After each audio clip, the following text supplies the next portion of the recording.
চাপা আর বকুল, বকুল আর চাপা যেন এক বৃন্তে দুটি ফুল। আমার আর ধ্রুবদার ভালোবাসার একমাত্র সাক্ষী আমার মন চাপা। আর চাপা ও ধ্রুবদার ভাই নক্ষত্রর প্রেমে একেবারে পাগল। তাই তো ও আমাকে মাঝে মধ্যে বলে, দিদি ভাসুর ভাদর বইয়ের সম্পর্ক হলে আমি কিন্তু ধ্রুবদাকে ছাড়বো না। ধ্রুবদা যখন জামাইবাবু সেটি এই বাড়িতে আসবে তখন আমি বলবো, শুধু বকুলের গন্ধ গায়ে মাখলেও চলবে না, এবার থেকে চাপার গন্ধ গায়ে মেখে আপনাকে বলতে হবে কোন গন্ধটা বেশি মিষ্টি, বকুল না চাপা। এই চাপা, তুই কি আরম্ভ করেছিস বলতো? অসভ্যতা নয় রে দিদি, অসভ্যতা নয়। ওই যে কথাই বলে না, শালি মানে আধা ঘর বালি। আরে তুই দিদি, তুই জামাইবাবুর পুরো ঘর বাড়ি হলেও আমি হব শালি, অর্থাৎ আধা ঘরওয়ালি। আচ্ছা চাপা, তোর মুখে কি কিছুই আটকায় না? আচ্ছা শোন, নক্ষত্রের সাথে বিয়ে হলে ধ্রুবদা হবে তোর ভাসুর ঠাকুর, আর নিজের ভাসুর ঠাকুরের নামে এসব কথা বলতে তো লজ্জা করছে না? লজ্জা কিসের রে দিদি? আমি তো সবসময় শুধু ওই দিকটার কথাই ভাবছি। কোন দিকটা রে? এই যে তুই তো ভাগ্যবতী রে দিদি। আমি যদি ধ্রুবতার মতো স্বামী পেতাম না, তাহলে সব সময় এমনি করে জড়িয়ে ধরে থাকতাম। বলিবার যাহা আছি ধ্রুব ভবি মোর কাছে করো নিবেদন। আচ্ছা কে আপনি? এখানে এসেছেন কেন? চাপার সঙ্গে দেখা করতে। আচ্ছা কি বলছেন? আর চাপার সঙ্গে আপনার কিসের দরকার? বুঝতে পারছিস না দিদি, আমি তো ওর সাথে একসাথে পড়তাম।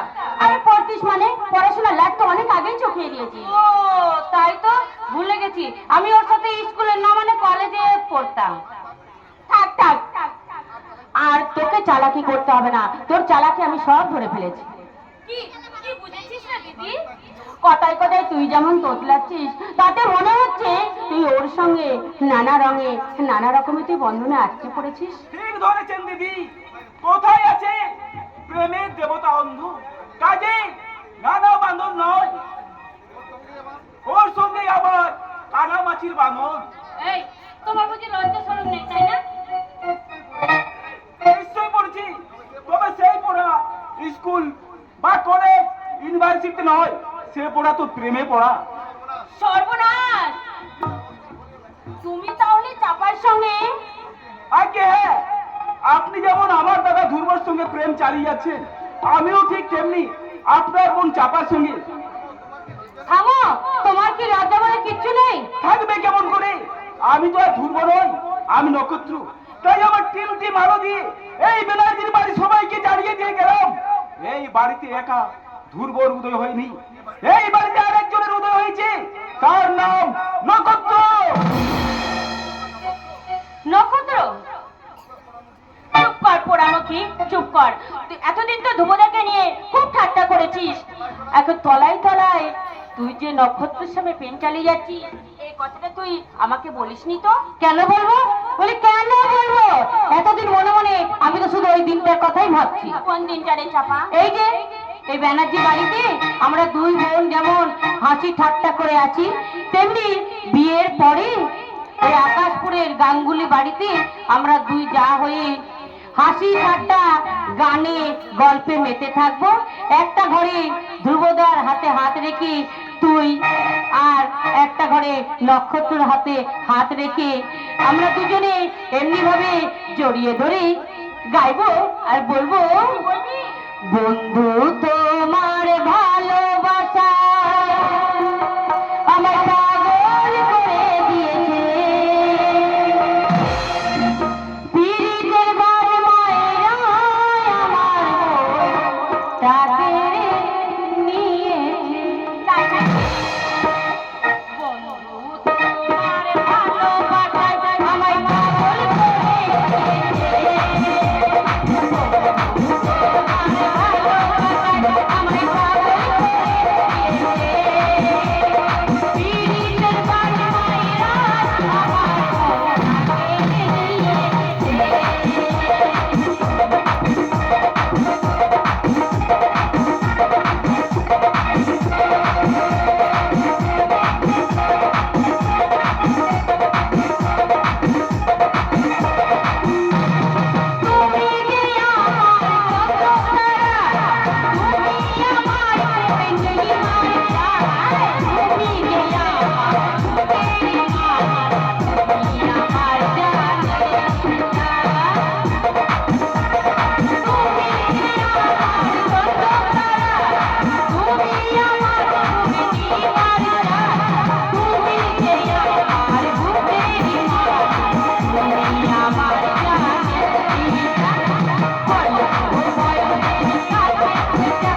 তোমার হৃদয় তাহলে এত প্রেম আছে, যার উদ্দেশ্যে তোমার এই প্রেম গীত, সেই মহাপুরুষটি কে?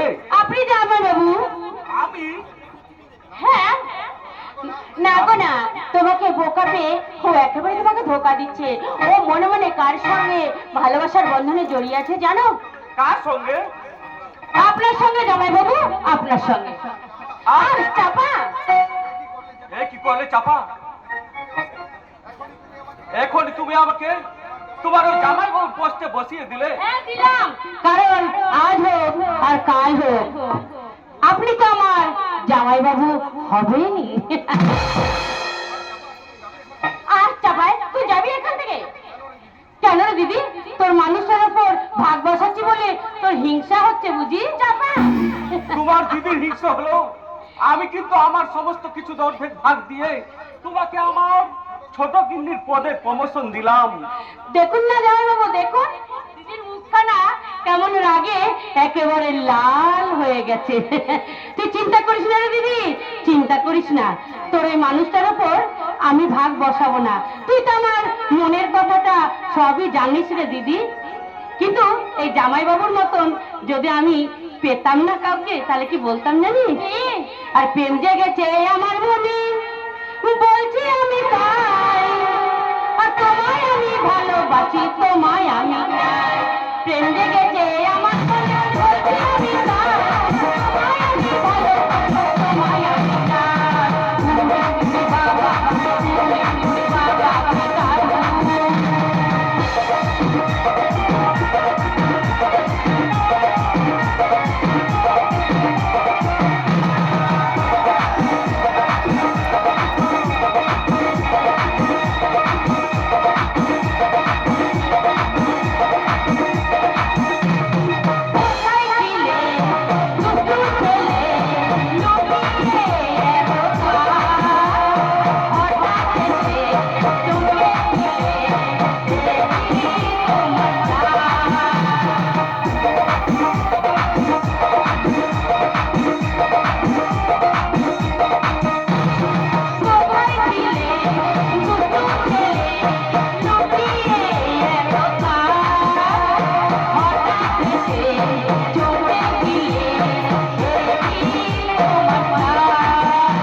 বাবা, বাবা,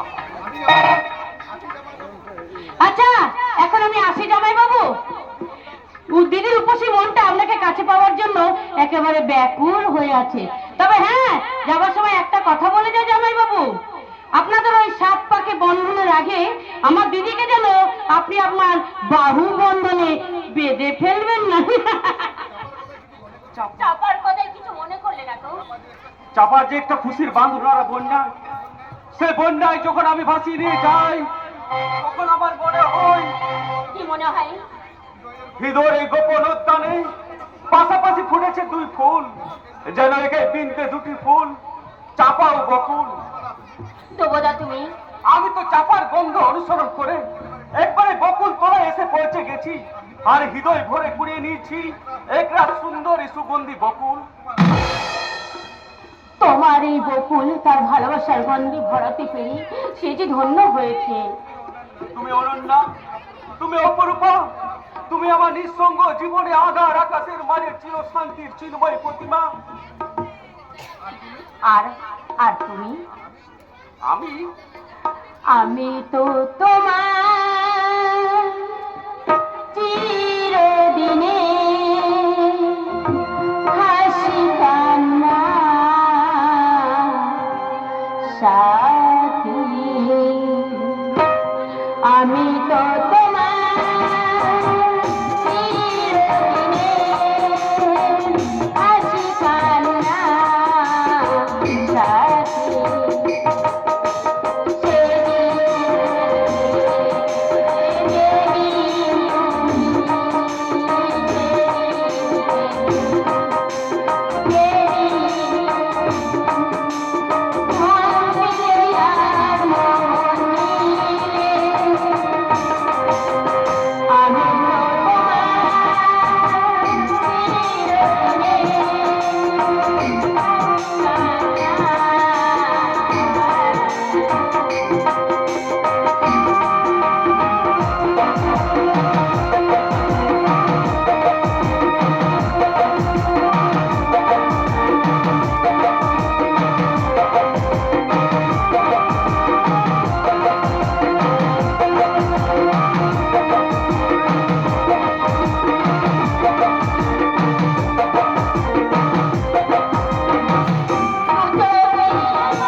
কেমন আবেগের বশবর্তী হয়ে আমার প্রথম আমায় ধরা দিলে?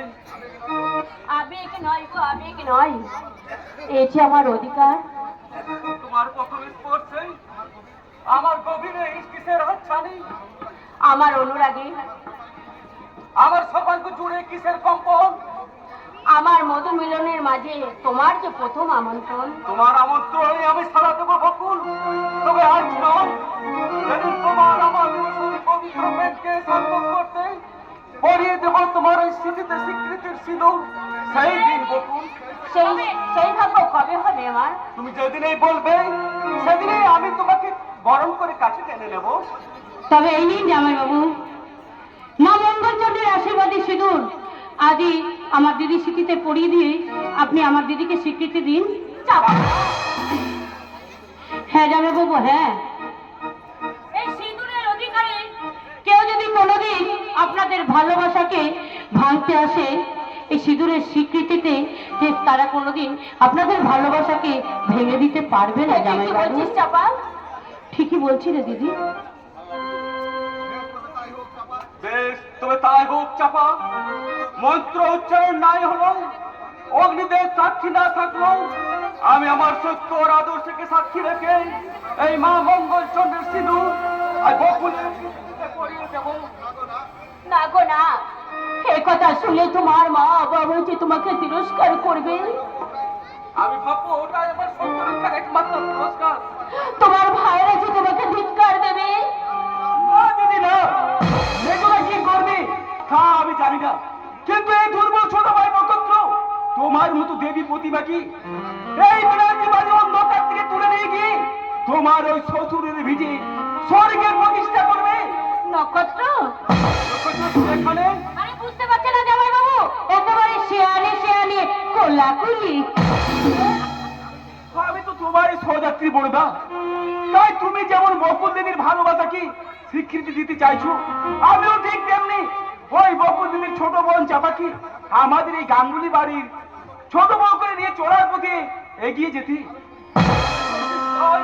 আমিও তো তাই চলার পথে সাথী করতে বকুলের হাতে স্মৃতিতে পরিয়ে দেব আমার এই স্বীকৃতির সিঁদুর।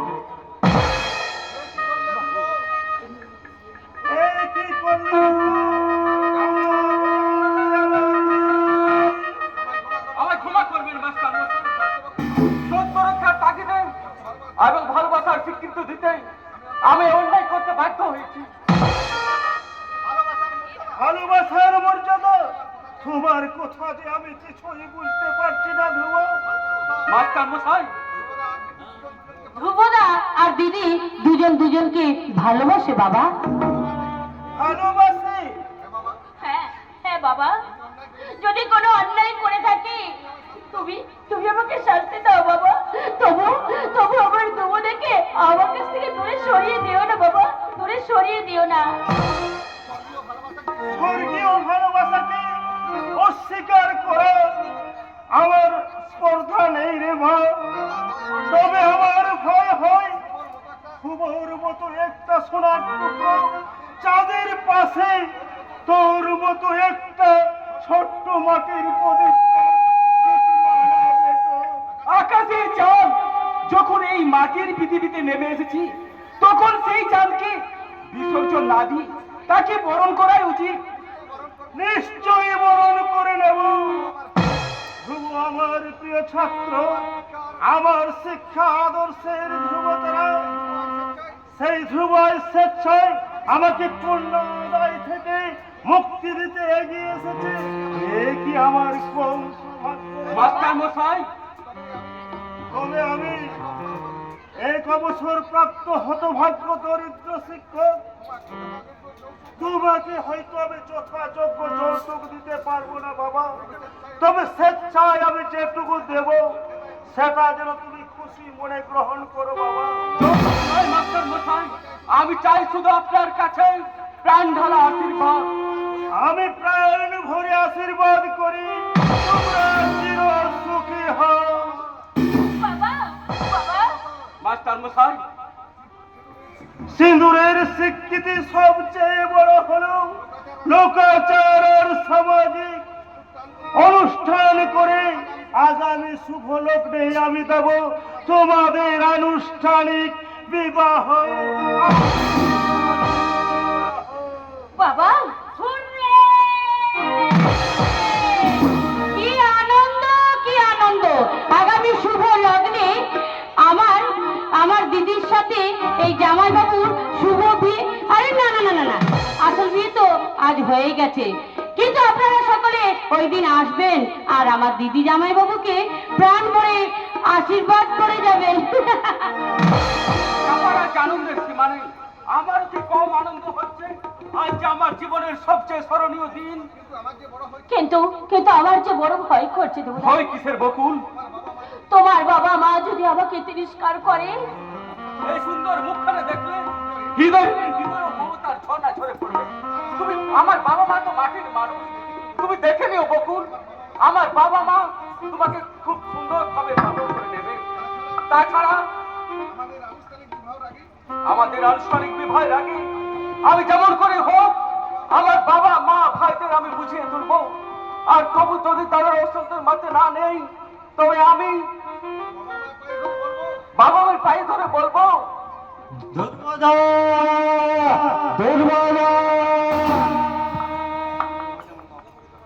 এই যে তুমি এখানে, আর আমি তোমার হন্যে হয়ে খুঁজছি। কেন কি হয়েছে নিমান? বাড়ি থেকে তোমার টেলিগ্রাম এসেছে। টেলিগ্রাম? এই না পড়ে দেখো। এ কি? এ তো মায়ের চিঠি। স্নেহ ধ্রুব, তোর বাবার খুব শরীর খারাপ, সে মৃত্যু শয্যায় শুয়ে ছটফট করছে আর তোকে খুঁজছে। টেলিগ্রাম পাওয়া মাত্র তুই বাড়ি আসিস বাবা। ইতি তোর মা। বাবা মৃত্যু সজ্জায় আমার মা আমাকে খুঁজছেন। বকুল, আমাকে আজই এক্ষুনি বাড়ি যেতে হবে। এখনই? কিন্তু কেন? আমার বাবার ভীষণ অসুখ, যে কোনো সময় কোনো কিছু ঘটে যেতে পারে। তাই এক্ষুনি আমার বাড়ি যাওয়া খুব প্রয়োজন বকুল। বেশ, তাহলে চলো, আমিও তোমার সঙ্গে যাব। না বকুল না, তা হয় না। আমাদের সম্পর্কটা বাবা কিভাবে মেনে নেবেন তা জানি না। যদি স্বাভাবিক ভাবে মেনে না নেই, তাহলে হয়তো নিমাই বকুল, তোমরা আমায় ভুল বুঝো না। আমি সুস্থ হলে খুব শীঘ্রই আমি তোমাদের মাঝে ফিরে আসবো। কিন্তু কোনো কিন্তু নয় বকুল। কোনো কারণবশত ওই মাস্টার মশাইয়ের আগামী শুভ লগ্নে আমাদের আনুষ্ঠানিক বিবাহ না হলো, আমি তো জানি তুমি আমার স্ত্রী আর আমি তোমার স্বামী।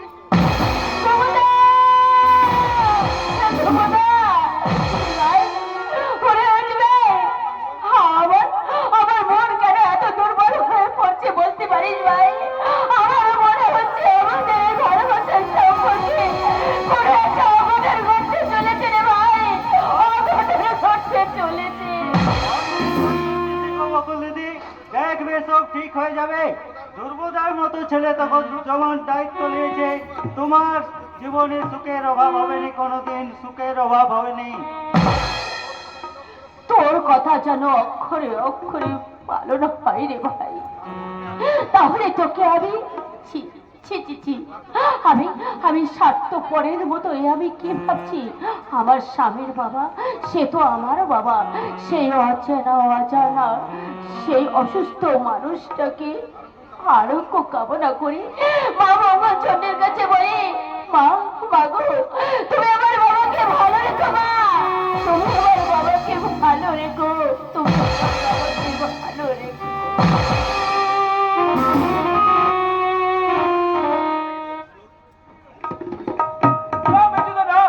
দাদাকে কিছুতে রাজি করাতে পারলাম না। তাহলে কি হবে নক্ষত্র?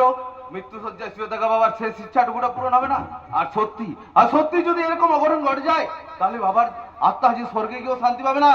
সবাই আমি বুঝতে পারছি মেজদা, কিন্তু কোনো কিন্তু নয়। আমাদের এই অসহায় অবস্থা কথা শুনে ওরা দাদাকে না দেখে এক বাক্যে মানিতে সম্মত হয়েছে। আর এখন আমরা যদি এই বিয়ে বন্ধ করে দিই, তাহলে আমাদের ফ্যামিলি সম্পর্কে ওদের ধারণাটা কি হবে? তুই একটিবার ভেবে দেখেছিস? এই বিয়েতে কিছুতেই মত দেবে না। কারণ সেই কারণে দাদার কিন্তু এ বিয়েতে অমত দেওয়ার কিছু নেই। দাদা হচ্ছে বাড়ির বড় ছেলে, দাদার প্রতি বাবার একটা ইচ্ছা বা আবদার থাকতেই পারে। আর সেই ইচ্ছাটুকুটা পূরণ করার মানসিকতা যদি দাদার না থাকে, তাহলে আমরা দাদাকে বড় বলে মানবই কি করে?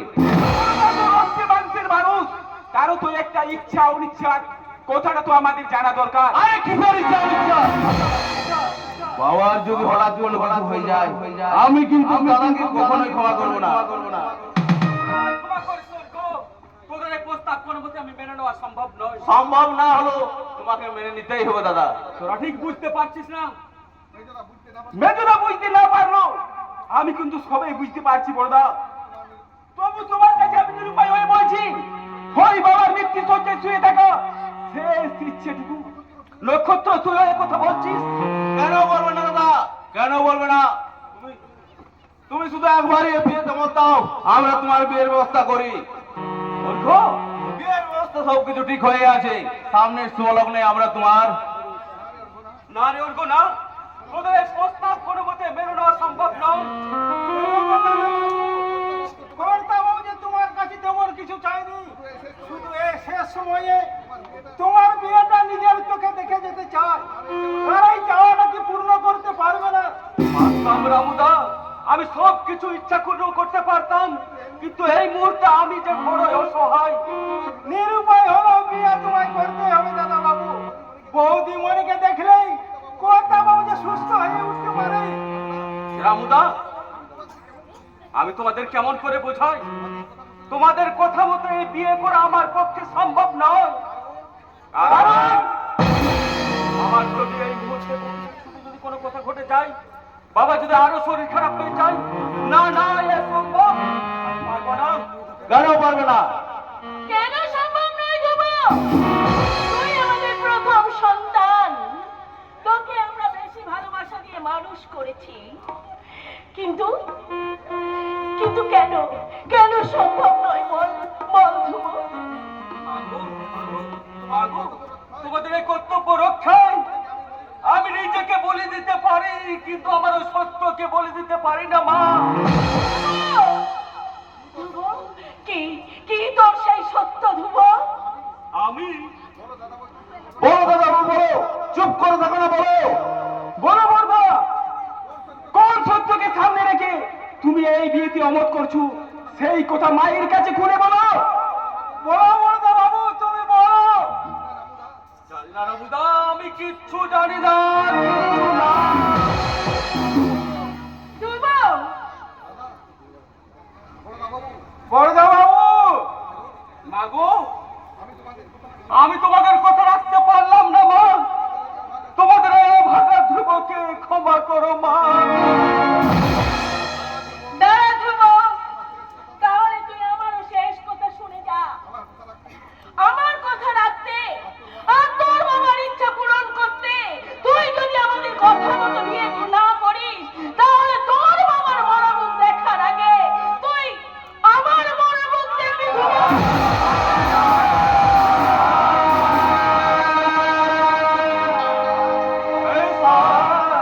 এই তুমি কি শোনালে? এই কথা শোনার আগে কেন আমার মৃত্যু হলো না? কেন কেন কেন? বেশ, তো তাই হোক, তোমাদের ইচ্ছের যুবকাষ্টে বলি হোক, এই অভাগা ধ্রুবর জীবনের সত্য কর্তব্যের জালে বন্দি বিবেক আজ ঢুকরে ঢুকরে কাঁদুক।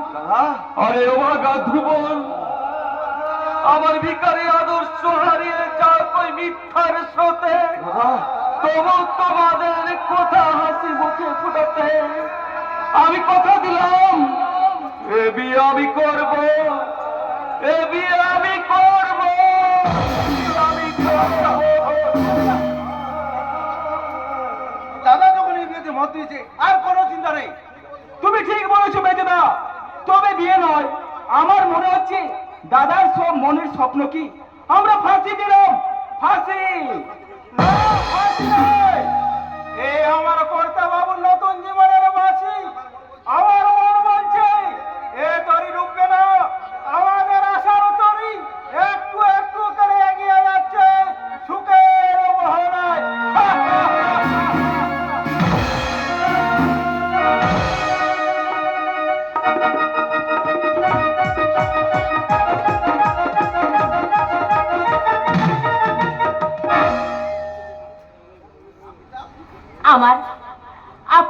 আমার স্বপ্নের স্তরী একটু একটু করে এগিয়ে যাচ্ছে সুখের মোহনায়। মাঝে মাঝে মাত্র আর কয়েকটা দিন, তারপর কোনো একটা শুভ লগ্নে আমি আমার স্বপ্নের সাথীর হাত ধরে পৌঁছে যাব আমার স্বপ্নের জগতে। কিন্তু মাঝে একদিন ধ্রুবদা তো এখন এলো না। তবে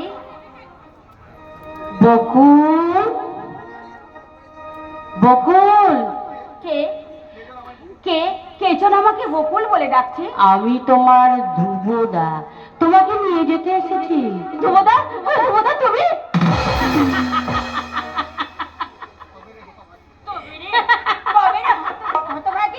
আমার সাথে মস্করা নয় দিদি, মস্করা নয়। আমি দেখছিলাম তুই ধ্রুবদার ধ্যানে কতখানি মগ্ন।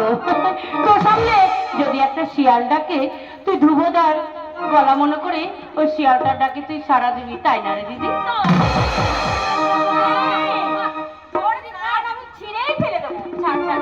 অবশ্য এতে না তোর কোনো দোষ নেই।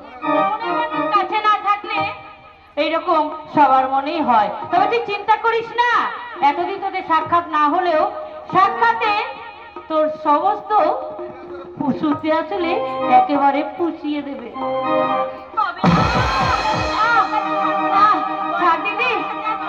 দিদি ছাড়, লক্ষ্মীটি দোহাই দিদি ছেড়ে দে মোর কান, কথা দিলাম বাসর রাতে শুনিয়ে দেব গান। লক্ষ্মীটি দোহাই দিদি ছেড়ে দে মোর কান, কথা দিলাম বাসর রাতে শুনিয়ে দেব গান। আচ্ছা চাপা, তুই কি বলতো? তবে রে পাজি, দাঁড়া, তোকে আজ আমি মজা দেখাচ্ছি।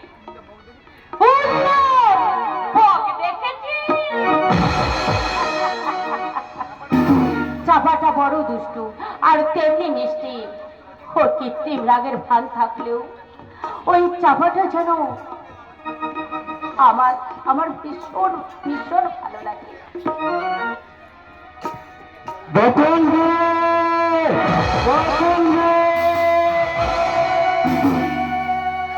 কি হয়েছে রে ভাই? তুই অমর করে হাঁপাচ্ছিস কেন? সর্বনাশ হয়ে গেছে? এমন কি সর্বনাশ হয়ে গেছে? দুর্ভাগ্যের ঘূর্ণিঝড়ে তোমার ভালোবাসা ভাঙে চৌচির হয়ে গেছে। কি বলতে চাইছিস বল জানি ভাই। পারবো না গো বকুল দিদি, সেই নিষ্ঠুর কথাটি আমি তোমার সামনে কিছুতেই বলতে পারবো না। নিমাই, শুধু এইটুকু শুনে রেখো, তোমার জীবন থেকে দুর্বদা চিরকালের মতো হারিয়ে গেছে।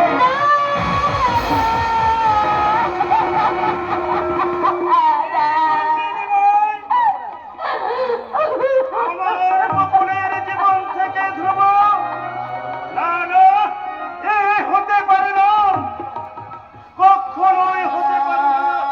ওই মিথ্যে বলছে। মিথ্যে কথা মাস্টার মশাই, মিথ্যে নয় মাস্টার মশাই। হ্যাঁ রে নিমাই, আমি না তোকে ভাই বলে ডেকেছি, আর ভাইয়ের থেকে আমি যে তোকে বেশি ভালোবাসি।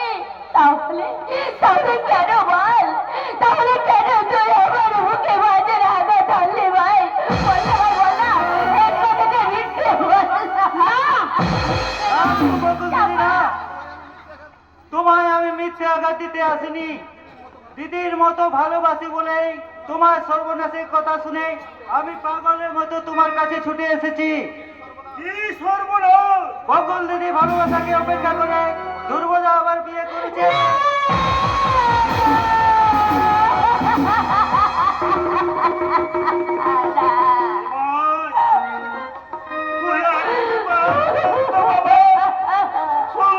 আমার কোনো ভুল হয়ে যাচ্ছে নাকি? আর একবার বল বাবা বল, অন্তত আর একবার বল। মাস্টার মশাই, আর আর মিথ্যে কথাটা তুই আমার সামনে উচ্চারণ করবি না রে ভাই, একদম উচ্চারণ করবি না। ভাই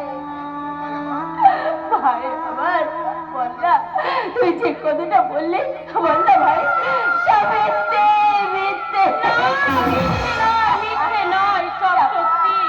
চাপা এই কথা তুই বলছিস চাপা?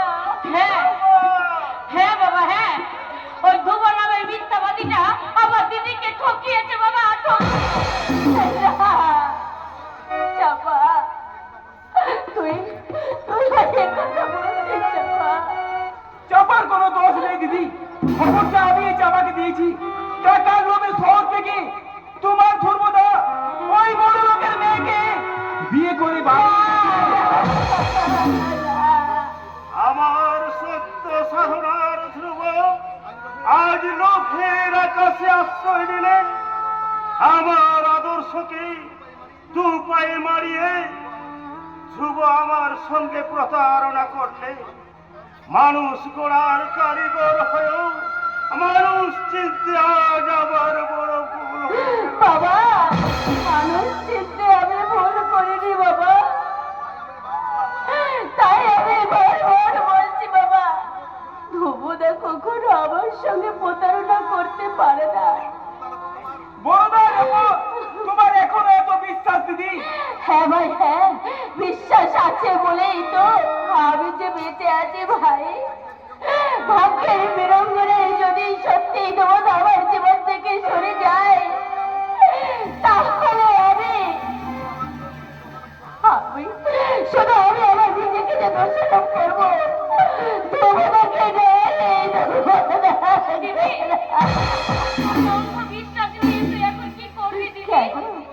আমি ধুমুদার কাছে যাব। কি বললি মা? এত সব জেনো তুমি আবার দাদার কাছে যাবে দিদি? হ্যাঁ হ্যাঁ ভাই হ্যাঁ, আমি তোমাদের কারোর কথা আমি বিশ্বাস করি না, তাই তো আমি তোমার দাদার সম্মুখে মুখামুখি হয়ে যে কথা বলতে চাই। বকুল, বাবা তুমি তুমি আমাকে অনুমতি দাও বাবা, আমি সেখানে গিয়ে চলো আমি আরো স্বভাবে পালন করতে পারি বাবা। কোন অধিকারে তুই সেখানে যাবি রে দিদি? ওরে চাপা, এই যে আমার সিঁদুরের অধিকারে। দিদি বাবা বাবা, আনুষ্ঠানিক বিয়ে না হলেও তোমরা তো সবাই জানো যে তোমাদের আমার স্বামী, সেই স্বামীর ঘর করতে যাওয়ার অনুমতি দাও বাবা, আমাকে স্বামীর ঘর করতে যাওয়ার অনুমতি দাও। কিন্তু নাই বা পড়লাম নববধূর সাজ, নাই বা বাজলো শঙ্খ আর উলুধ্বনি, আমি না হয় আমার শ্বশুর বাড়িতে চোরের মতো চুপি চুপি শ্বশুর বাড়িতে যাবো বাবা। দিদি ওরা যদি তোকে মেনে না নেয়, আমি যে চাকরানি সেজে যাব, ওরা যা খেতে দেবে তাদের উচ্ছিষ্ট খাবার খেয়ে আমি অমূল্য জীবনটাকে যে আমি বাঁচিয়ে রাখবো, তবু তোমার মনে সান্ত্বনা হবে এই যে সর্বসমান শ্বশুরের ভিড়েতে আমি এক আশ্রয় পেয়েছি রে চাপা,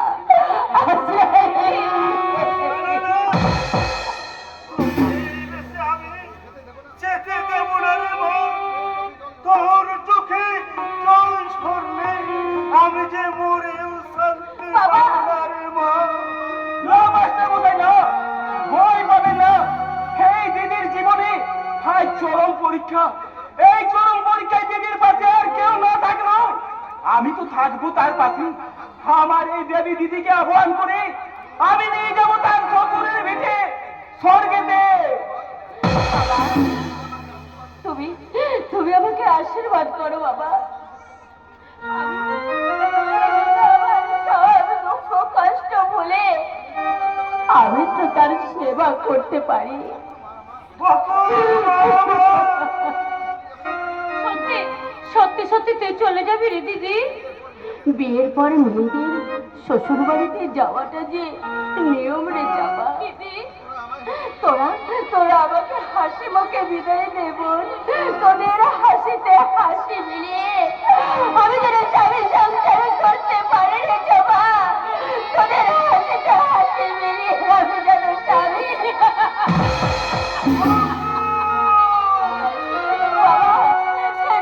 বাবা,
যে রাত্রে রোজ আমার বুকে ঘুম লুকিয়ে ঘুমতো, কচি দুটো কচি কচি হাতে আমার গলা জড়িয়ে ধরে বলতো, দাদা আমাদের আমাদের মা কোথায় রে?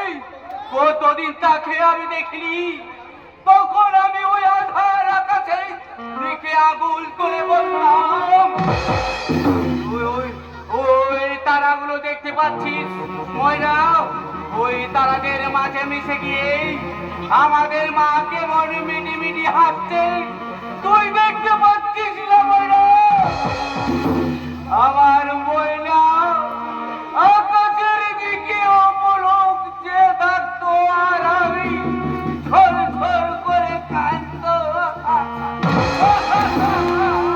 আজ আর কাঁদে না, আর তার চোখে এক ফোঁটা পানিও ঝরে না। ওই তোর বলি ময়নার বলি বিলকুল বন্ধ হয়ে গেছে।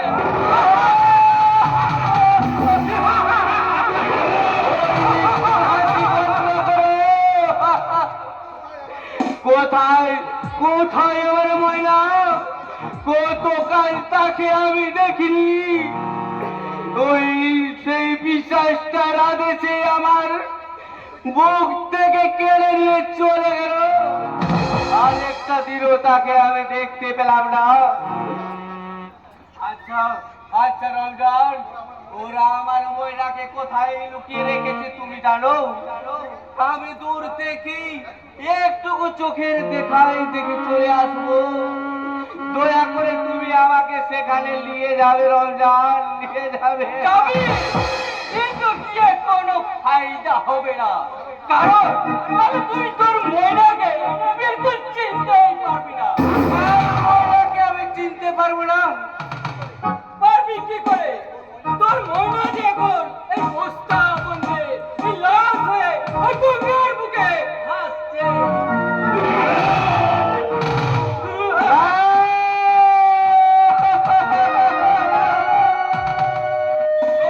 তোর বহিন ময়না দাদা দাদা বলে বহু চিৎকার করেছিল।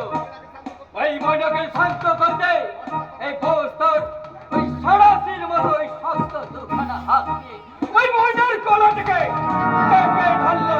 আর তখন ওই ছটফট ছটফট করতে করতে ওই কয়েক সেকেন্ডের মধ্যে ময়না ঠিক হয়ে গেল।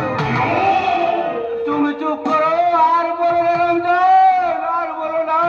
বস বলো, এই রমজান ওই লাশটাকে গঙ্গায় ফেলতে পারলে তোকে আমি 1000 টাকা বকশিশ দেবো। আর সেই বকশিশের লোভে ওই তোর বহিন ময়নার লাশটা ওই গঙ্গায় আমি ভাসিয়ে দিয়েছি।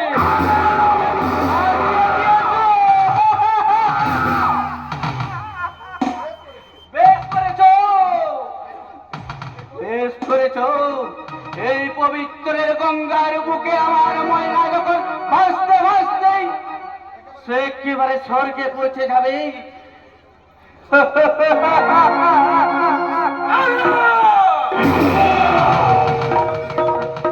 তখন আমি ময়নাকে আমি ফিরে পাবো। আর বুঝি সে কেঁদে কেঁদে বলে না, দাদা আমাদের মা কোথায় রে, আমাদের মা কোথায়?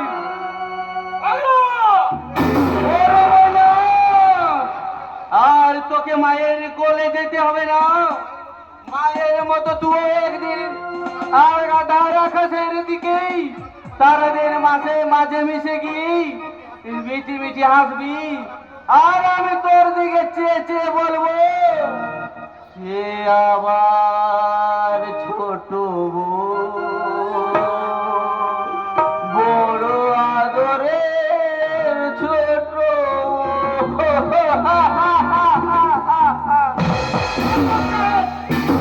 আমার সুন্দর ডাক ছেড়ে বাইরে বেরিয়েছে। রমজান, আমি কতবার বলেছি ওই রাস্তাটা মুখের বাইরে লোকে চাবুক মারতে মারতে ওর জায়গায় পৌঁছে দিবে। চাবুকের কোনো প্রয়োজন হবে না বল। এই পাগলামো বন্ধ করতে আমার এই শক্ত দুখানা হাতেই যথেষ্ট। এই পাগলা, আমি যাব না। আমি আমার মহিলার কাছে যাব। মহিলার কাছে?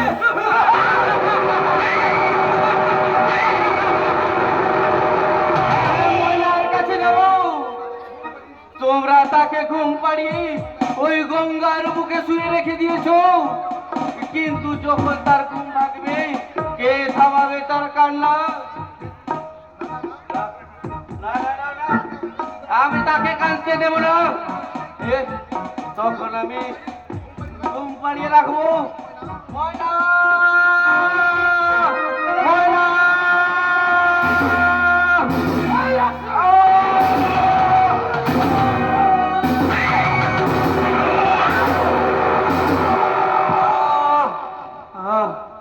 তোকে ময়নার কাছে যেতে হবে না। সময় হলে আমি তাকে ওই ময়নার কাছে পাঠিয়ে দেব। রমজান, তুমি আমার রুমে পৌঁছলে ডক্টর ওকে ইঞ্জেকশন দেওয়ার জন্য অপেক্ষা করছে। না না না না, ওই ইনজেকশন আমার দিও না। ওই ইনজেকশন দিলে আমার মাথাটা দাউ দাউ করে জ্বলে উঠে, সারা শরীরটা যেন আমার ছিঁড়ে যায়। আমি সইতে পারি না। আমার এই সহ্য যন্ত্রণা আমি আর সহ্য করতে পারবো না। আমি কেমন করে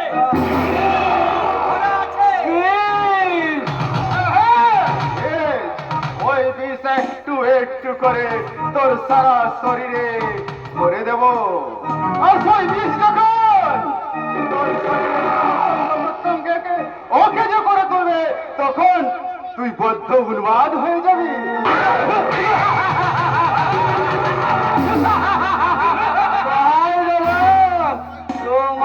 আমায় তোমরা উন্মাদ করে দিও না। আমি সুস্থ স্বাভাবিক ভাবে বাঁচতে চাই। আমি তোমার পায়ে পড়ি দাদা। এমনই কঙ্কন যাব, আমি তোকে সুস্থ স্বাভাবিক বাঁচতে দেবো। তবে তুই যদি আমার কথা মতো আমার দিকে সাহায্যে হাত বাড়িয়ে দে। দাদা স্যার কঙ্কন, তোর জন্যই, শুধুমাত্র তোর জন্যই বিউটি আমার জীবন থেকে হারিয়ে গেছে। বিউটি কে দাদা? সে জানার কোনো দরকার নেই। রমজান, ওকে নিয়ে যাও। এই দাদা, এই তোমাদের দুটি পায়ে পড়ি। এই অসহ্য যন্ত্রণা থেকে আমায় তোমরা মুক্তি দাও, মুক্তি। আর কখনো আমি এই অন্ধকার ছেড়ে বাইরে আসবো না। তোমরা যা বলবে আমি তাই শুনবো। আমায় তোমরা মুক্তি দাও, মুক্তি।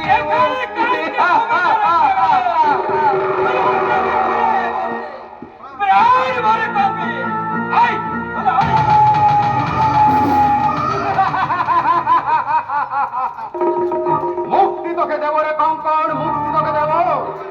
আমার কঙ্কর খিদে মিটলে মৃত্যুর পথে হবে তোর আসল ঠিকানা।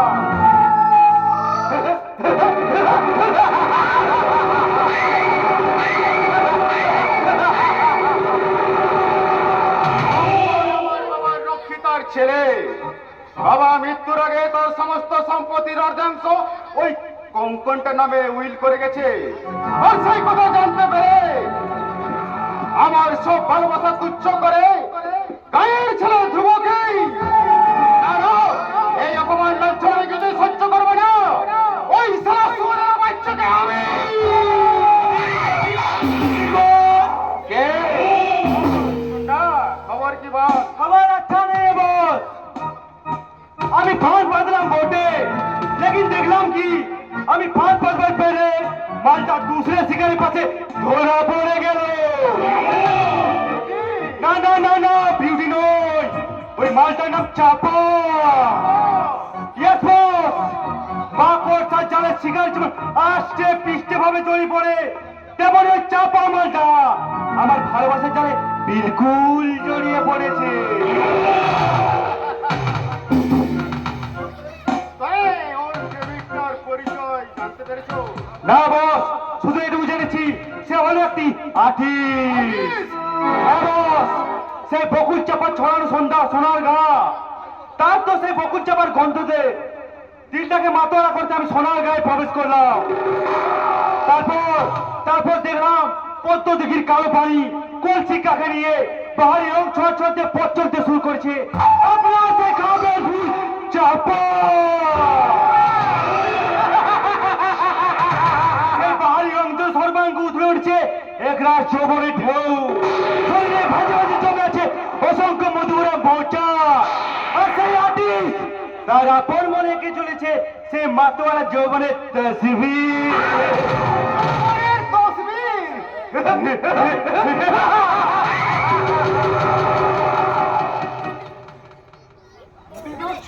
শুধু ছন্দে ছন্দে পা ফেলে এগিয়ে চলেছে সোনার গায়ে সোনার মেয়ে চাপা।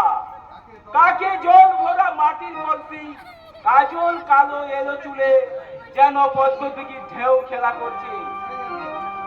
এই এই যে শুনছো, এদিকে তাকিয়ে দেখো, ওই কৃষ্ণচূড়ার শাখায় কি সুন্দর দুটি শালিক মুখোমুখি বসে আছে। পাশাপাশি এক জোড়া হরিণী, তাদের চোখে এক রাত নীরব জিজ্ঞাসা। ওরা মৌন প্রেমে বিভোর হয়ে চোখে চোখে কি কথা বলছে জানো? দুষ্টু চোখে নীরব ভাষা আটকে গেছে মিষ্টি মুখে। তাই তো ওই সুন্দর মুখখানার মাঝে আবেগময় মৃদু কম্পন। হঠাৎ এক অনিবার্য কারণবশত দু চোখের তারাই ঘনীভূত হয় এক অভিমানের ঘূর্ণিঝড়। সদা হাস্যময়ী সুন্দর মুখমণ্ডলের যেন আষাঢ়ের ক্ষণ ঘটায়। তাই তো পঞ্জীভূত অভিমান এক রাত অভিযোগ হয়ে বলছে, এই যে মশাই, আমার কথাগুলো কি তোমার কানে পৌঁছাচ্ছে? প্লিজ চাপা, আর এক মিনিট ওয়েট করো, আমার স্কেচটা ফিক্স করতে দাও। কি বললে? লক্ষ্মী মেয়ের মতো আর এক মিনিট ওয়েট করো চাপা। Yes! এইভাবে দুষ্টুমি ভরা চোখে তুমি আমার দিকে তাকাও, দেখবে রাগে অভিমানে তোমার সুন্দর মুখখানা আরো কত সুন্দর হয়ে উঠবে, তার ছবিখানা এঁকে নিই। আচ্ছা, কেন তুমি বারবার আমার এই ছবিটা আঁকো? তুমি বলবে ধ্রুবদা, তোমার ছবি নক্ষত্রদা, আঁকতে আমার যে বড় ভালো লাগে। নক্ষত্রদা তুমি। আমি তো শিল্পী, তাই তো আমার জীবনে সুন্দর সুন্দর স্মৃতিগুলো আমার মনের পর্দায় জীবন্ত করে ধরে রাখতে চাই। শিল্পী হলেও তুমি বড় নিষ্ঠুর, তাই তো ছবির মনের ব্যথা তুমি তোমার অন্তর দিয়ে বুঝতে পারো না। চাপা, বুঝতে পারো না তোমার সৃষ্টির ছবি গোপন অন্তরের কথা। কি সে ভাষা?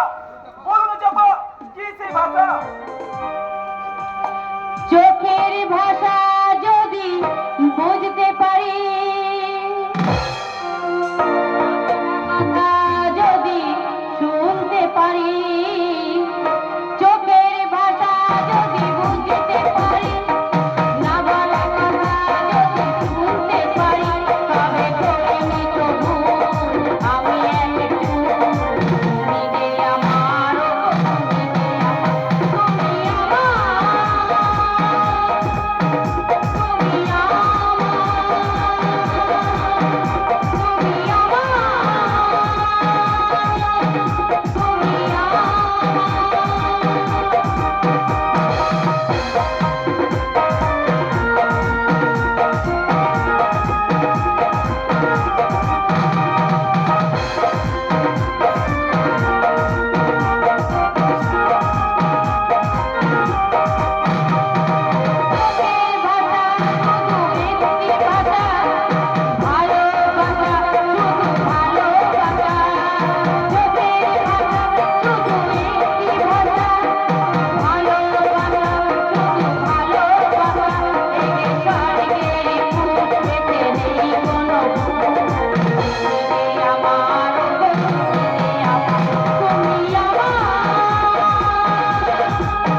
কাঁদবে আর তোমার মনের আয়না থেকে চিরতরে হারিয়ে যাবে তোমার ভালোবাসার মানুষ নক্ষত্র।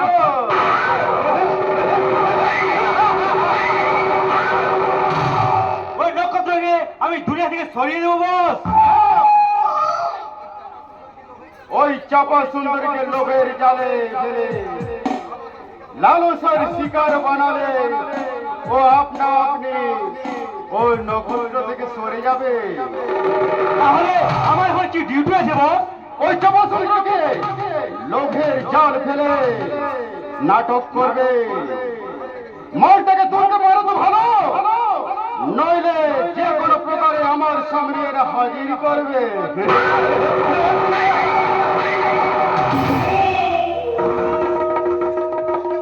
ওকে বস। এই নাও, তোমার পারিশ্রমিক 1000 টাকা। Thank you boss. আপনি ভাববেন না, যেমন করে হোক ওই সোনার গায়ে ফোটা সুন্দরী চাপাকে আমি এনে তুলে দিব আপনার দিলের দিল মহলে।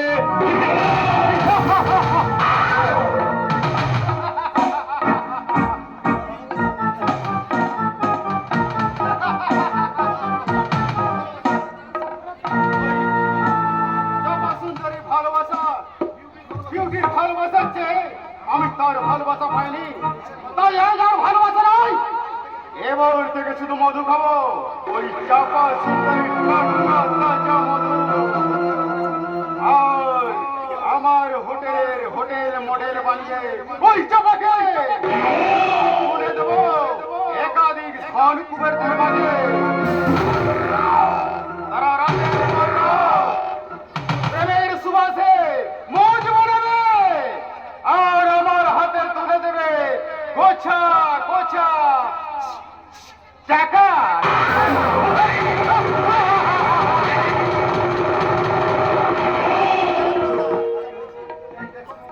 এই দেখো মৌরা, এখন আমি অনেকটাই সুস্থ হয়ে উঠেছি।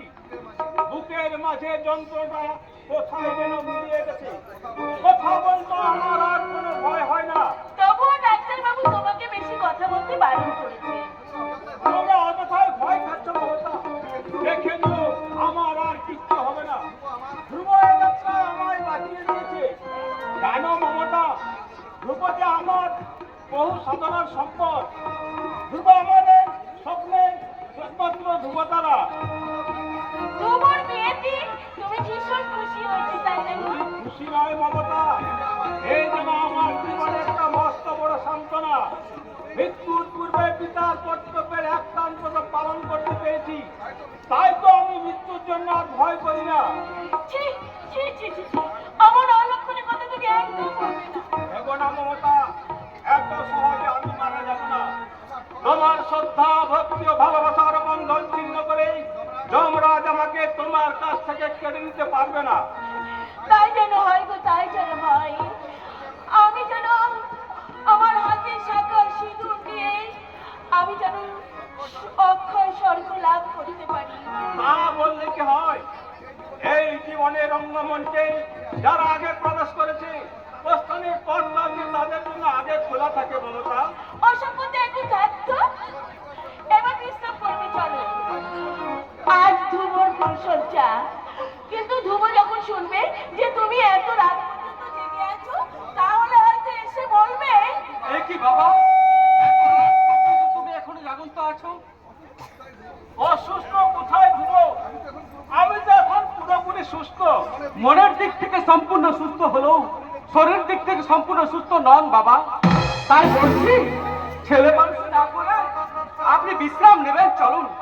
মা, তুমি বাবাকে নিয়ে উপরে যাও, আমি তোমার বউকে মোবাদ নিয়ে পাঠিয়ে দিচ্ছি। না না ধ্রুব না, আজ তোদের ফুলসজ্জা, তোদের দুজনের প্রতি দুজনের একটা কর্তব্য আছে, আর সেই কর্তব্য পালন করতে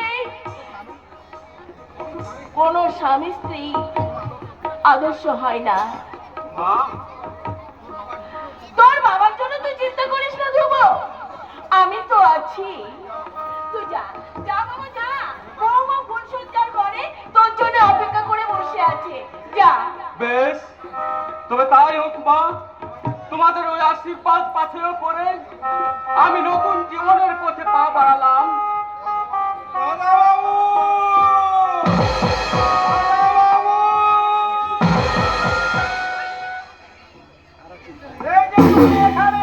আর তোমাকে আমি সারা বাড়ি খুঁজে বেড়াচ্ছি কেন? কি হয়েছে নিমাই? আজকের দিনে তোমার বড় বেশি কথাটা বাবু। আত্মীয়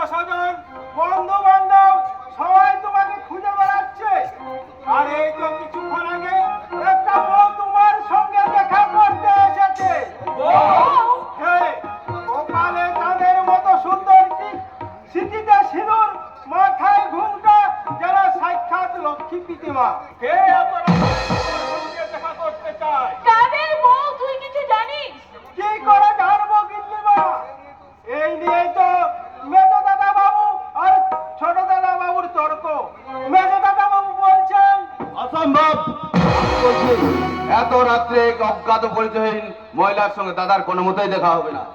আহ! এত মাথা গরম করছিস কেন?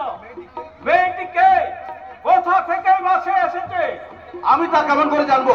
জিজ্ঞেস করলে বলছে আপনার দাদাকে একবার ডেকে দিন, ওনার সঙ্গে আমার জরুরি দরকার আছে। জরুরি দরকার? হ্যাঁ দাদা, কিন্তু আমি তাকে স্পষ্ট জানিয়ে দিয়েছি এত রাত্রে দাদার সঙ্গে কোনো মতেই দেখা হবে না। কেন দেখা হবে না বেটা? আমি তো তাকে বাড়ির ভিতরে নিয়ে এসেছি। তুই তাকে বাড়ির ভিতরে নিয়ে এসেছিস কেন? না নিয়ে এসে কোনো উপায় ছিল না বেটা। সে সে আমার হাত ধরে বললো তুমি আমার ভাইয়ের মতো। তাই তোমায় আমি একটা অনুরোধ করছি, তোমার দাদার সঙ্গে একটিবার আমায় দেখা করিয়ে দাও। তার সঙ্গে দেখা না হলে আমার যে ভীষণ ক্ষতি হয়ে যাবে। ক্ষতি হয়ে যাবে? তাই তো আমি বেজেদার আদেশ অপেক্ষা না করে আমার দিদি রক্ষা করতে তাকে আমি ভিতরে নিয়ে এসেছি। কিন্তু আমি জানতে চাই ওই মেয়েটি কে? আমি আমি এ কি? হায় ঈশ্বর! তুমি আমাকে কি দেখালে ঠাকুর? কেন দেখালে?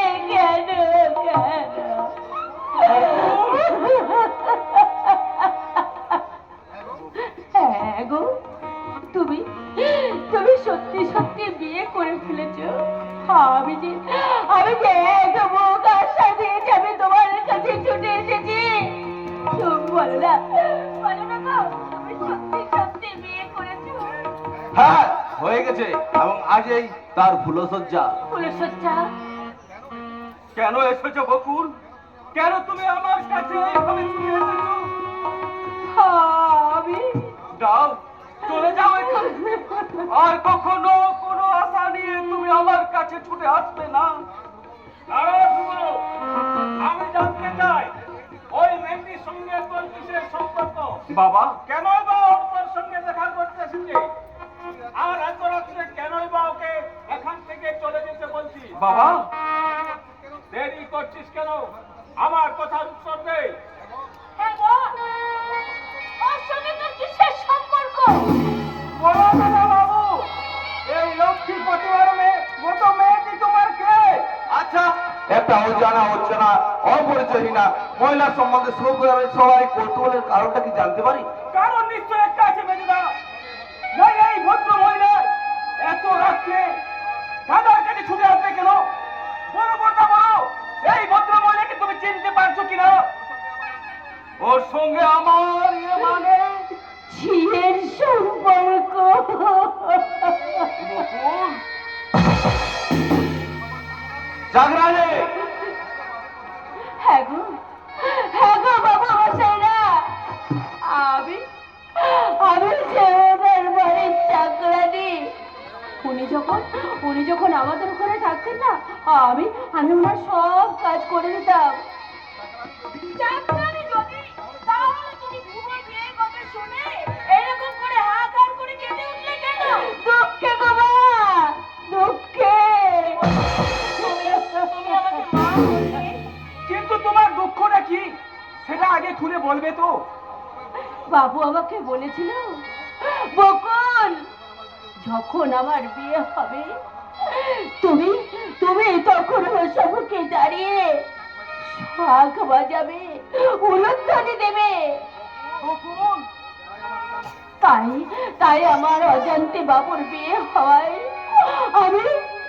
আমার যে ভীষণ দুঃখ হয়েছে গো। তোমার এই দুঃখের কাহিনী শুনতে শুনতে দাদার ফুলসজ্জার আনন্দটাই মাটি হয়ে গেল। কাজেই তুমি এবার যেতে পারো। কিন্তু এখন রাত্রে উনি যাবেন কোথায়? তাই তো, একটা মেয়ে মানুষ এত রাতে বাইরে বেরোলে যে বিপদে পড়তে পারে। ঠিকই কথা, এত রাত্রে একা তুমি যাবেই বা কেমন করে? তার চেয়ে আজ রাতটা এখানে থেকে কাল সকালে না হয়। না বাবু মশাইরা, আপনারা আমাকে তাড়িয়ে দেবেন না। আমি যে এক মুখ আশা নিয়ে এখানে ছুটে এসেছি। বকুল, হ্যাঁ গো বাবু, ওখানে আমি যেমন তোমার চাকরানি ছিলাম, এখানেও সেই চাকরানি যেই থাকবো বাবু। বকুল তুমি না,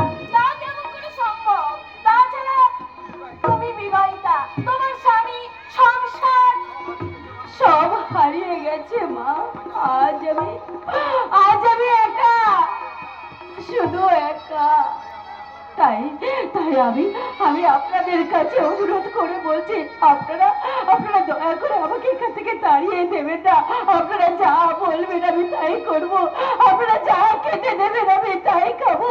শুধু শুধু এইটুকু আমি হাত জড়ো করে আপনাদের কাছে অনুরোধ করছি, আপনারা আমাকে এই বাড়িতে একটু থাকার আশ্রয় দিন, আমাকে একটু থাকার অনুমতি দিন। অসম্ভব, দুজন কাজের লোক রাখার মতো বিলাসিতা আমাদের মানায় না। এর জন্য আমাকে কোনো টাকা বাইরে দিতে হবে না বাবু, কোনো টাকা বাইরে দিতে হবে না। কিন্তু পেটে তো কিছু দিতে হবে, ওনার জন্য তো একটা মিনিমাম খরচা আছে নাকি? আমার মনে হয় ওর মনে কোনো অসৎ উদ্দেশ্য আছে। না, আরে সেই উদ্দেশ্য পূরণের জন্য সে আমাদের বাড়িতে বিনে মাইনের চাকরানি সেজে থাকতে চায়। বেজুদা, তা জেনে শুনে একজন ভদ্র মহিলার সঙ্গে এইরকম কটু মন্তব্য করা উচিত নয়। প্লিজ নক্ষত্র, তোরা চুপ কর। আর আমি বলতে পারছি না, আমি তোমাদের অনুরোধ করছি বকুল, তুমি চলে যাও এখান থেকে, আর কখনো কোনোদিন তুমি আমার কাছে আসবে না। তোমার আমার ওই অতীতের সম্পর্ক শেষ হয়ে গেছে বকুল, হয়ে গেছে। না, চলে যেতে হবে না। আজ থেকে ওই বাড়িতে থাকবে। কিন্তু বাবা, কোনো কিন্তু নেই। ওর খাওয়ার জন্য যে টাকা খরচ হবে তা তোর মাইনে থেকে টাকা যাবে না। বাবা, আর ওর উদ্দেশ্য অসৎ কি মহৎ তার বিচার করব আমি। এই যে ভদ্র মহোদয়গণ, দয়া করে বিচার সভাটা ভঙ্গ করবেন কি?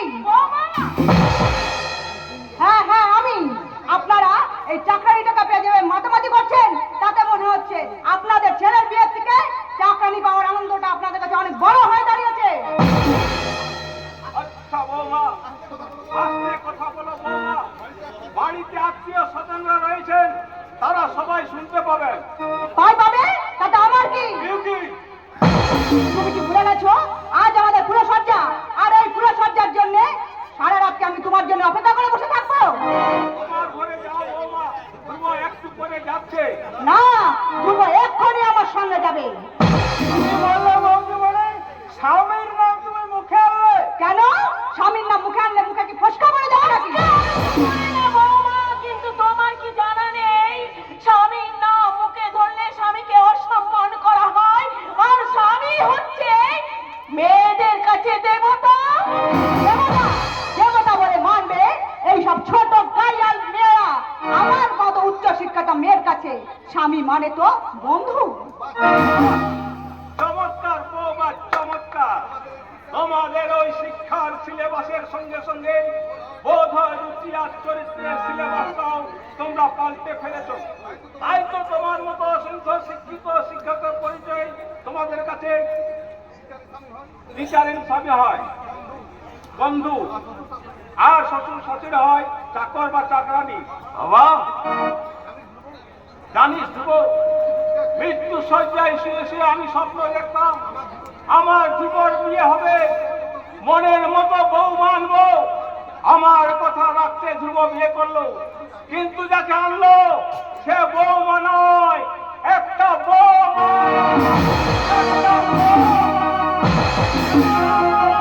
কি? আমাকে এত বড় অপমান! সম্মান কখনো শিক্ষায় পাওয়া যায় না বৌমা, সম্মান নিজেকে আদায় করে নিতে হয়। আশা করি এবার সম্মান দেওয়া এবং নেওয়ার ব্যাপারে যথেষ্ট সচেতন থাকবে। অপমান করার কারণটা কি? সব কিছু অনর্থন বলে এই চাকরানিটা। অর্ঘ, দাদা, আমি তোমায় এখনো বলছি, আজ এখনই এই চাকরানিটাকে আমাদের বাড়ি থেকে তাড়াও, নইলে কিন্তু এই সংসারে অনেক বড় শান্তির ঝড় বইবে, অনেক বড় শান্তির ঝড় বইবে। আরে এই করবো, শোনো, আমি তোমাকে মাত্র 10 মিনিট সময় দিয়ে যাচ্ছি। এই 10 মিনিটের মধ্যে তুমি যদি আমার ফুলসজ্জা করে না আসো, তাহলে তোমার বাবা এই সাদের বৌমা সত্যি সত্যি বোমা হয়ে থাকবে। বলতো তুমি কি শুধু চুপ করে থাকবে, কোনো কথাই কি বলবে না?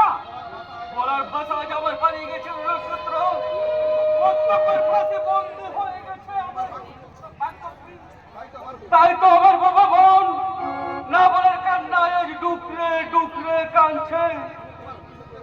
তুমি ওগো, তোমার তুমি তোমার ফুলশয্যার ঘরে যাও গো, ফুলশয্যার ঘরে যাও। তুমি এই কথা বলছো বকুল? আমিও বলছি বরদা বাবু, তুমি তোমার ফুলশয্যার ঘরে যাও। দেরি হলে হয়তো আবার বৌদিমণি রেগে উঠবে, আবার হয়তো তোমাকে অপমান করে বসবে। তুমি আর দেরি করো না বরদা বাবু, তুমি তোমার ফুলশয্যার ঘরে যাও। তুমি তোমার ফুলশয্যার ঘরে যাও। যার ঘরের সঙ্গে আমার কোনো মনের মিল নেই, যার চরিত্রের সঙ্গে আমার চরিত্র সম্পূর্ণ বেমানান, তাকে আমি স্ত্রী স্বীকৃতি দিলেও স্ত্রী মর্যাদা দেওয়া আমার পক্ষে সম্ভব নয়। তুমি ঠিক বলেছো বড়দা, তোমার এই জীবনের মহা সমস্যার কথা আর কেউ না জানলো আমি তো জানি, তাই সব জেনে বুঝে আমি তোমাকে বলে যাচ্ছি, তুমি সিদ্ধান্ত নাও কাকে তুমি আপন করে নেবে, তোমার ওই অগ্নিসাক্ষী স্ত্রীকে, তো ভালোবাসার সিঁদুরকে। নক্ষত্র, আমি তোরা কেমন করে বোঝাই, এই অগ্নিসাক্ষী স্ত্রীর চেয়ে আমার কাছে ভালোবাসার সিঁদুরের মূল্য অনেক বেশি। নক্ষত্র, অনেক বেশি। ওগো, ওগো, তুমি চুপ করো গো, চুপ করো। বকুল, আমি মহা অন্যায় করেছি। এই নির্মম নিষ্ঠুরের মতো আমি তোমাকে ভালোবাসাকে খুন করেছি। তুমি আমায় অভিশাপ দাও বকুল, তুমি আমায় অভিশাপ দাও। ছি ছি ছি, অমন কথা বলতে নেই গো। তুমি তুমি এখন যাও, তোমার স্ত্রী যে অপেক্ষা করে বসে আছে, আজ যে তোমার ফুলশয্যা, তাই তো তুমি তোমার ফুলশয্যার ঘরে যাও গো, ফুলশয্যার ঘরে যাও।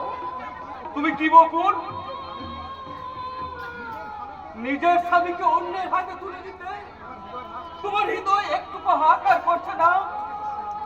আমি আমি যে তোমার স্ত্রী, তাই তোমার শুভ কাজে আমি যে সাথ দিতে পারি।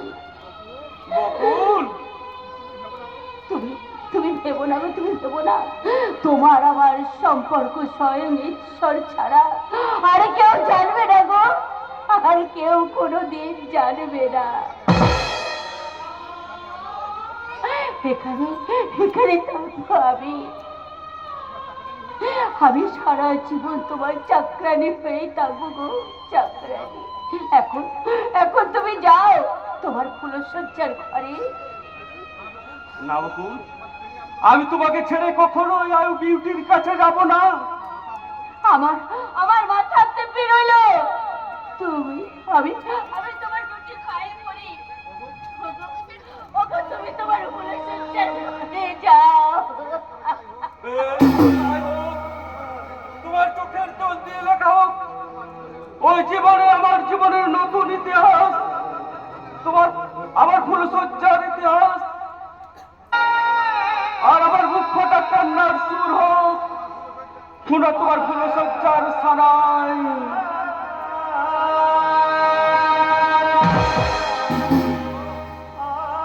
ওগো ঈশ্বর, আমার জীবন নিয়ে এ তুমি কেমন খেলা খেললে ঠাকুর? আমার জীবন নিয়ে যে তুমি খেলাই খেলবে, তাহলে কেন দিয়েছিলে বিচ্ছের সুখের হাত ছাড়ি? কেন কেন কেন? না না, আমি কি করতে চলেছি? শ্বশুরের ভেটে যে আমার আছে স্বর্গ, তাই সেই স্বর্গতে যদি চোখের জল পড়ে, তাহলে যে আমার সংসারে চোখ কল্যাণ হবে। কেউ না জানলেও স্বয়ং ঈশ্বর তো জানে এই সংসারের সাথে যে আমার কত বড় সদর সম্পর্ক জড়িয়ে আছে। ওগো করুণাময় ঈশ্বর, শুধু এইটুকু তোমার কাছে প্রার্থনা করি, সবকিছু সহ্য করার শক্তি আমাকে দাও ঠাকুর, সবকিছু সহ্য করার শক্তি আমাকে দাও।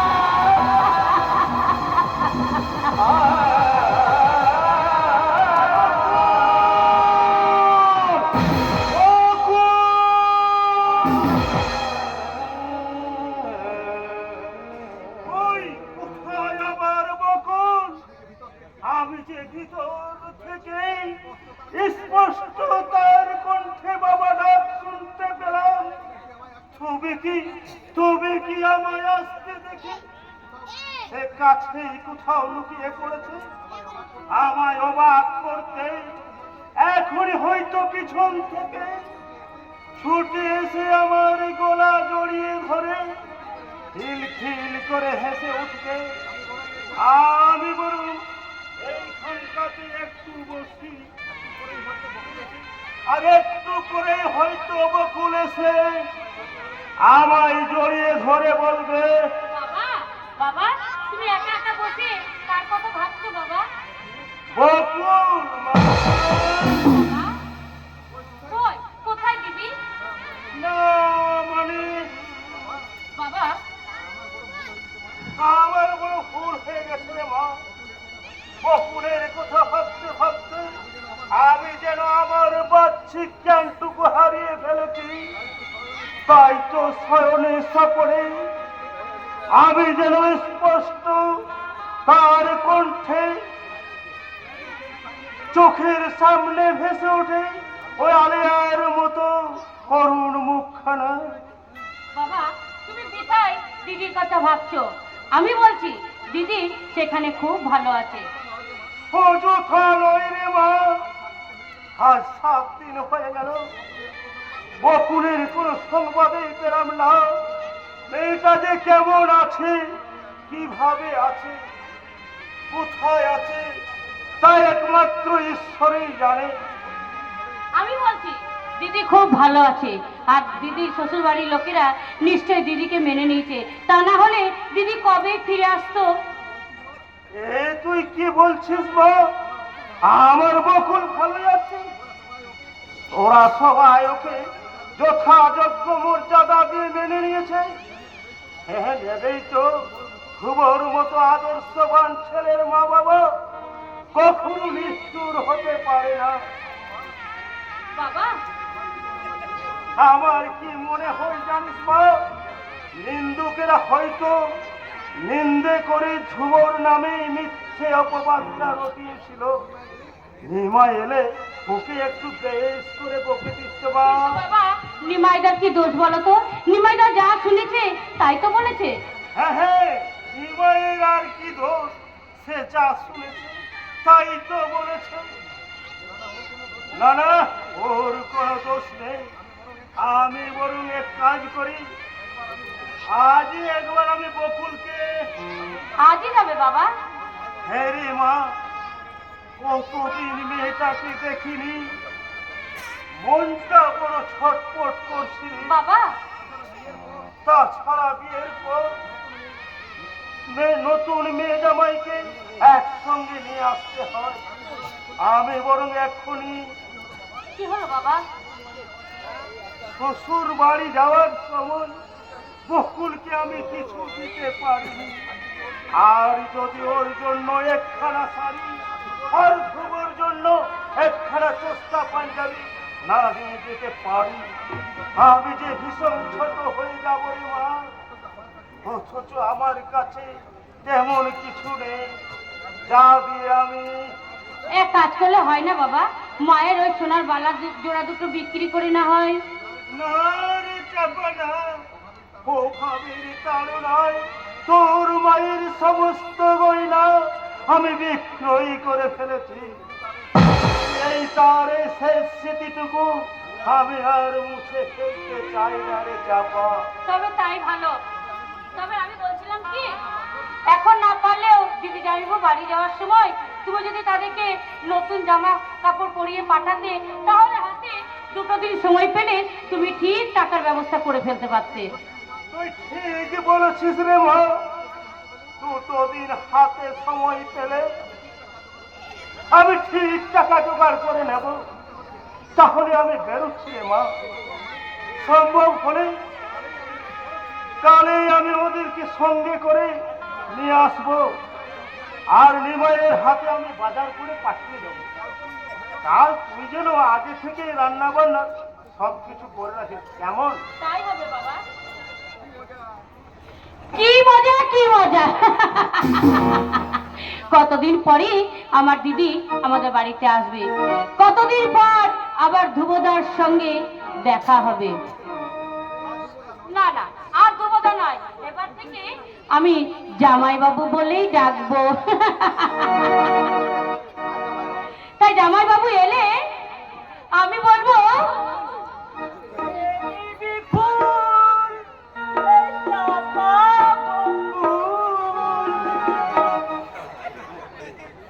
কে কে তুমি?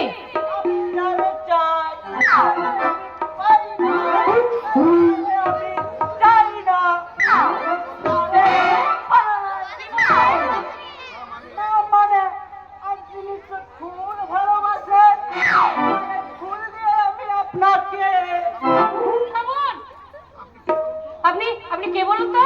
আজকে আমার নাম হরিপদ। আমি যাত্রা দলে বিবেকের পাঠ করি। তা আপনি এখানে কেন? আরে লোক মুখে শুনলাম আপনার বাবা নাকি আপনার জন্য এক যোগ্য পাত্রের সন্ধান করছে। তাই আমি নিজেকে যথাযথ পাত্র হিসেবে এই বিবেচনা করি এখানে উপস্থিত হয়েছি। তাই নাকি? হ্যাঁ হ্যাঁ আগে হ্যাঁ, আমার সুদর্শন আমার মধ্যে অসংখ্য গুণের ছড়াছ। তাছাড়া আমি ভালো গাইতে পারি, ভালো নাচতেও পারি। এই ফোক ড্যান্সারের সঙ্গে ক্লাসিক্যাল নাচের এই মিক্সচার করে এমন একখানা আইটেম পেশ করবো যা দেখে আপনি তাজব বলে আরে দাঁড়ান দাঁড়ান, দাঁড়ান, ওটা আমার দল।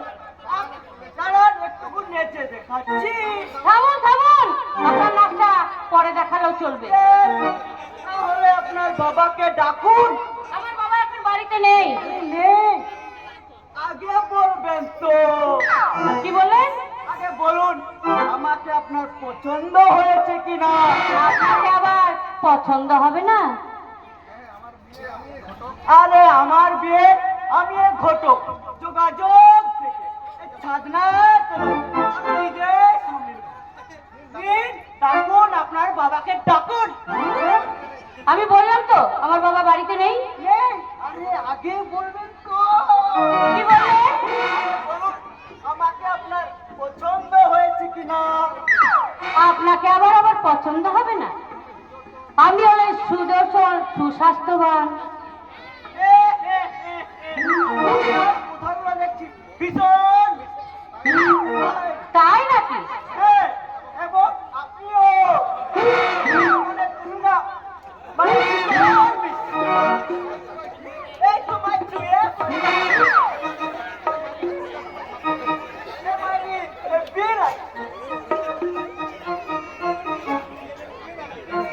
আচ্ছা শুনুন, ওই ফুলটা আমার খোপায় না লাগিয়ে আপনার টিকিতে লাগান।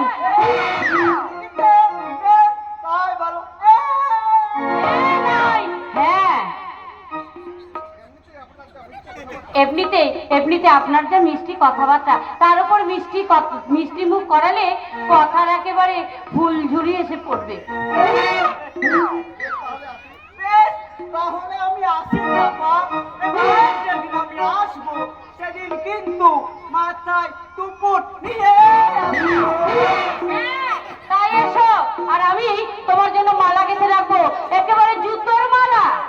তোমার দেওয়া সুতোর মালা আমি ফুলের মালা ভাবে গলায় পরে নেবো চাপা। তুমি তুমি এসেছো? নেই নেই, আজ আমি তোমার সঙ্গে আসনাই করতে আসিনি চাপা।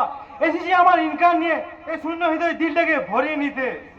চুন্না বাবু, আমি জানি আমার মতো বদনসিব কখনো তোমার প্রেমে দিলে চিরাগ জ্বালাতে পারে না। আমার মতো বদনসিব কখনো তোমার দিলে আসন পেতে পারে না। ফিন সারি জিন্দগি আমি তোমাকে অন্ধান ভাবে খোয়াব দেখে যাবো চাপা। চুন্না বাবু আপনি ফিরে যান, চুন্না বাবু ফিরে যান। আপনি আপনি প্লিজ এখান থেকে চলে যান, চুন্না বাবু চলে যান। তোমাকে দোয়া ভরা দেখার চান্সটা আমায় দেবে না চাপা। আমি আমি দুঃখিত চুন্না বাবু। বেশ, তোমার দুঃখের কারণ হয়ে আমি ফির কবি তোমার সামনে আসবো না, সির্ফ দূর থেকে তোমাকে দোয়া ভরে দেখে যাব। তাই করো।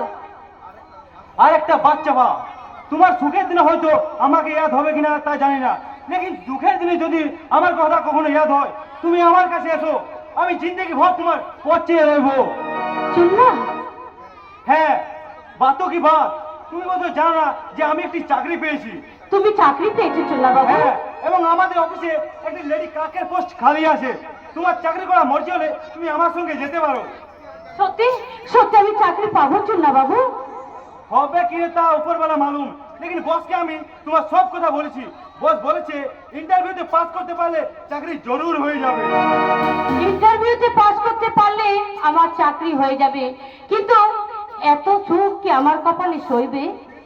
ফির কেউ কিন্তু বলছে চাপা, তোমার সামান্যটুকু উপকার করতে পারলে নিজেকে আমি বহুত বহুত কৃতজ্ঞ মনে করব। তোমার বাবা করে তুমি রাজি করে রাখো, আমি আবার টাইম মতো আসবো। কেমন? আজ তাহলে চলি, গুড বাই। ইন্টারভিউতে পাস করতে পারলেই আমার চাকরি হয়ে যাবে, কিন্তু এত সৌভাগ্য কি হবে আমার? কিন্তু কিন্তু বাবা যদি আমাকে আপত্তি করে, চাকরি যদি করতে না দেয়, না না, আমি বাবাকে যেমন করে হোক বুঝিয়ে আমি রাজি করব, চাকরিটা আমি নেবই নেব। কি বলবে চাপা? না না, মানে আমি, আচ্ছা আচ্ছা নক্ষত্রদা, আমি যদি কোনোদিন চাকরি পেয়ে যাই, তোমার জীবনের রং হয়তো আরো নতুন করে বদলে যাবে, নতুন কোন শিল্পী হয়তো আরো সুন্দর করে রাঙাবে তোমার এই মনের আকাশ।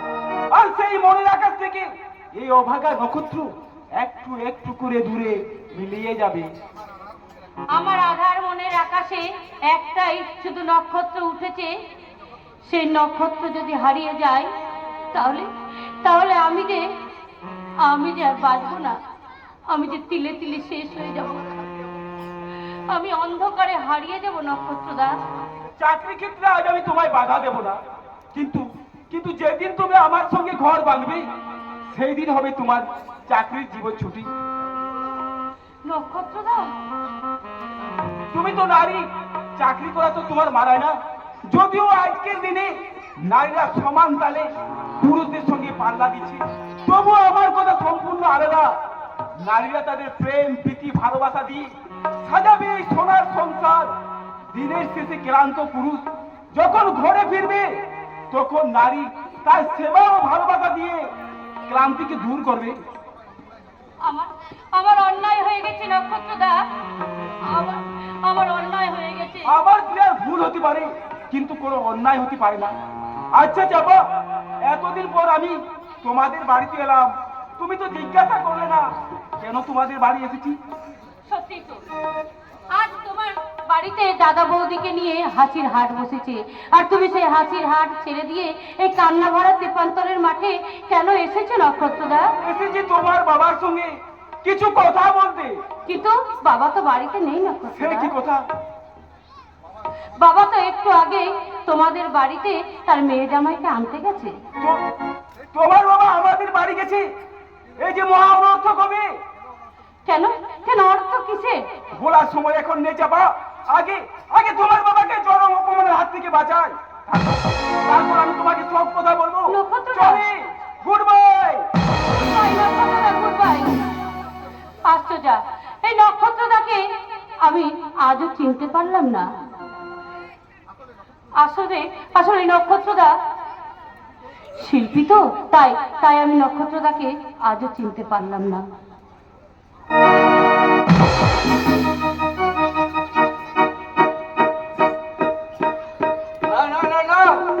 আর ডাকরুমে আমি আর থাকবো না, ভাগ্যিসরা খাবার দিয়ে যাবার সময় এই তোর ভুল করে দরজাটা খোলা রেখে গিয়েছিল, তাই সেই সুযোগে আমি এই মধ্য ঘরটার থেকে পালাতে হবে।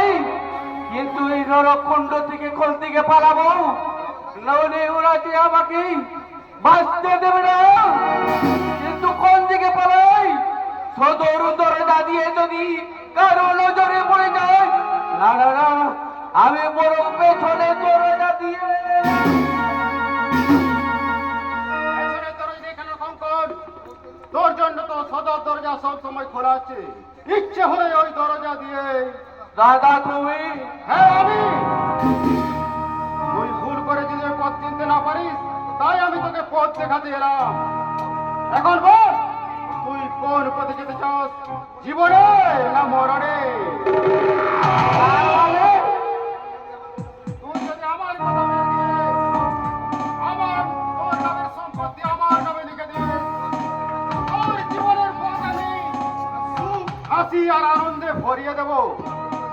আর যদি ওই সম্পত্তির মনে আমাকে অগ্রাহ্য করে, তোকে আমি তোর ওই ময়নার মতো উপরে পাঠিয়ে দেব। কিন্তু তা তুমি পারবে না দাদা। এ মৃত্যু হয়ে ভিতরে আমি আমার সম্পত্তি তোমার নামে লিখে দিতে পারবো না, কোনোদিনই পারবো না দাদা। পথের ভিখারি কি বলিস কঙ্কর? হ্যাঁ, আমি যে তোকে আমার নিজের থেকেও বেশি ভালোবাসি রে ভাই, বেশি ভালোবাসি। তুই আমার ভাই, তুই কষ্ট পেলে আমি সইতে পারি না রে, আমি সইতে পারি না। আমার দুঃখে তুমি কাঁদবে দাদা। কঙ্কর, যখন তোমার হাতের চাবুক নির্মম ভাবে আমার পিঠে রক্ত ছড়াইছিল, তখন তোমার মনের কষ্ট কোথায় ছিল দাদা? যখন তোমার ওই পোষা গুন্ডেরা বিষাক্ত ইঞ্জেকশন দিয়ে আমাকে পাগল করতে চাইছিল, তখন তোমার ওই দয়া মায়া মমতা গুলো কোন মুখে লেখা ছিল দাদা? কঙ্কর, আমি তোমার ভাই, তাই আমি কষ্ট পেলেই তুমি ভীষণ কষ্ট পাবে, তাই না দাদা? কিন্তু দাদা, আমার ময়নাও তো ছিল তোমার একটা বোন। তোমার সেই বোনকে নিজের হাতে তুমি তাকে খুন করেছো, খুন। তো কই তখন তো তোমার এতটুকু কষ্ট হয়নি। হবে কি করে? সেদিন যে আমি অতিরিক্ত নেশায় আচ্ছন্ন ছিলাম, তাই নেশার ঘরে কখন যে কি করেছি তা আমি কিছুই জানি না। মিথ্যে কথা,